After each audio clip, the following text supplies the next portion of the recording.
Hello, my name is Jess and I'm a volunteer at North Harrow Community Library. I've been volunteering there since about September last year and I have a load of fun every time I go there. But enough about me, you're here for the book recommendations, so let's get on to it.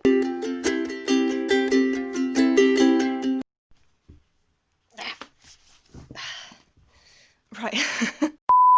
So today I'm going to be talking about some Michael Morpurgo books which I loved reading as a kid.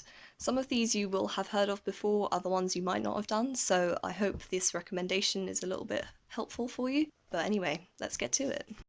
Now the first book is Warhorse, so I'm not surprised if you've heard of this book before. It's been made into a film and a very popular play, and if you've heard of Michael Morpurgo, you've probably heard of Warhorse.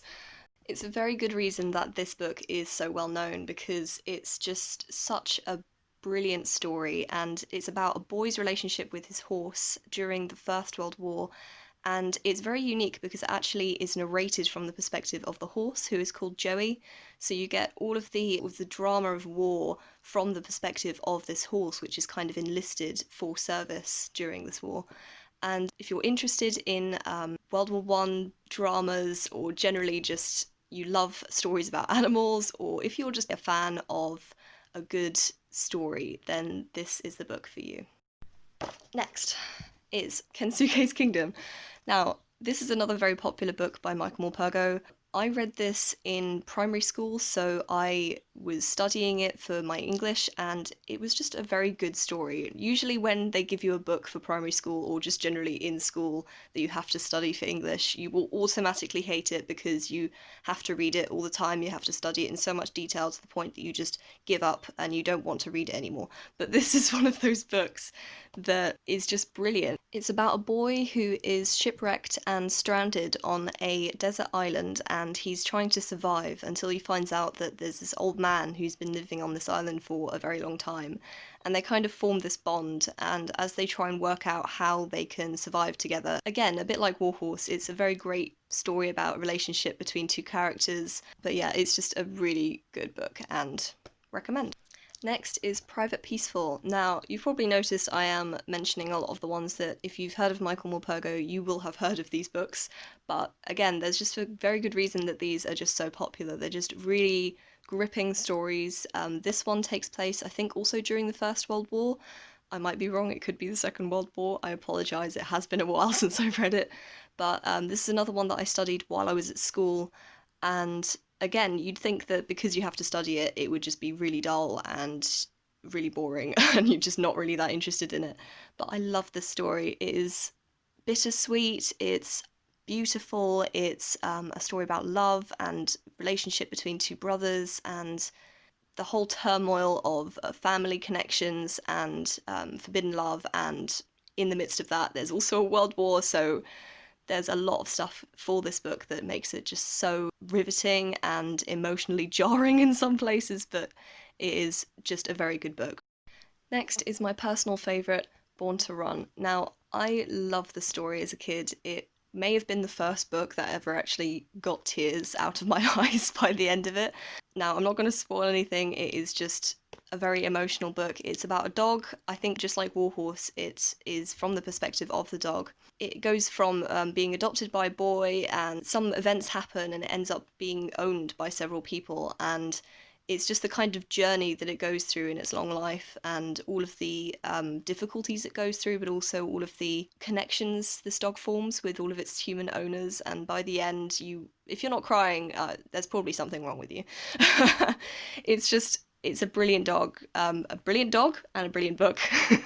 Now, moving on to the territory of Michael Morpurgo books that you maybe haven't heard of before, or maybe haven't been as well known, but these still come up on, I think, Goodreads. The next one I have is Twist of Gold, and it's a bit longer than the other ones, and it hasn't got as many illustrations, so I would say it's probably older children would enjoy this more. And it's about a brother and a sister who, during the Irish potato famine, they have to leave their mother behind and travel across the Atlantic Ocean in search of their father in America. And it's just a really gripping story about these two siblings who have to try and survive and get across the ocean and try and build a new life for themselves away from the difficulties that they left in Ireland. And I completely honest, I haven't read this book in ages, like with many of these other ones. I'm due a reread, but I remember loving this book when I first read it, and I think you will too, so recommend. Next I have The Elephant in the Garden. An Elephant in the Garden.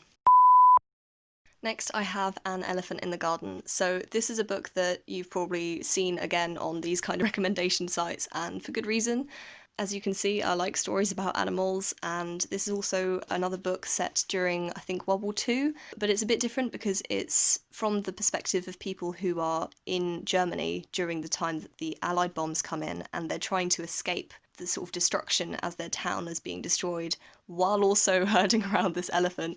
I can't remember the context of the elephant, it's been a while since I've read it, but honestly, I just remember it being a fun little quirky book, but also just having, again, with any Michael Morpurgo book, you get the historical stuff, you get the great character building moments, you have the interactions with the animals, and you just have this journey that you go through with these characters, and by the end you just feel like you've made a connection with these people and with this animal. So I highly recommend this book if you like Michael Morpurgo and if you like books about animals. And finally, I have Running Wild, which is actually the reason why I wanted to make this video. Now, most of the books that you'll see on Goodreads or any other recommendation sites will mention this, but you still maybe haven't heard of it because there are other ones like Warhorse or Private Peaceful that are more well known and more talked about or more studied at schools. This one is a bit longer. I think it doesn't have many illustrations in it, so it is a bit more of a dense read, so I think I read this when I was an older child, but it is a beautiful story. I think next to Born to Run is probably my favourite story by Michael Morpurgo. It's about a boy who flees the tsunami in Indonesia in, I think it was 2001, and he was on an Indian elephant at the time, and because elephants can sense natural disasters, it actually ran away from the tsunami as it was coming in, and he just kept running. He stayed in the wild, hence Running Wild.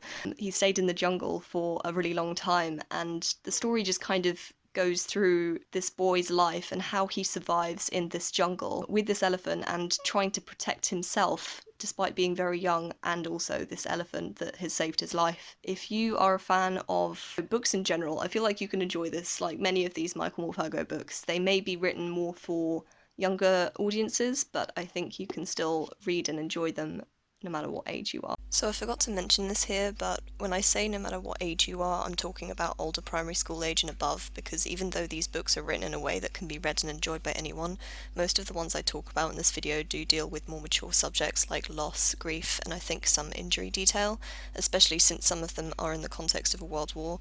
So bear that in mind if you're maybe thinking of reading these to younger children, because maybe don't. Anyway, back to your regularly scheduled programming.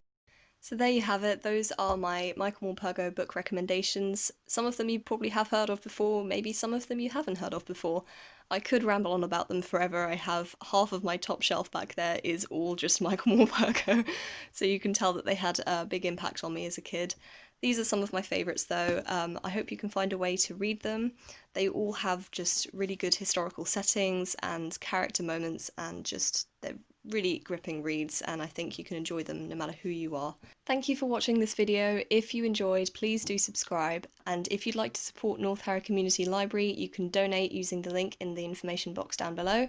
All donations go towards making the library safe for patrons when we reopen, and it goes towards the running costs as well, so if you can help us keep our doors open, that would be amazing, so thank you very much.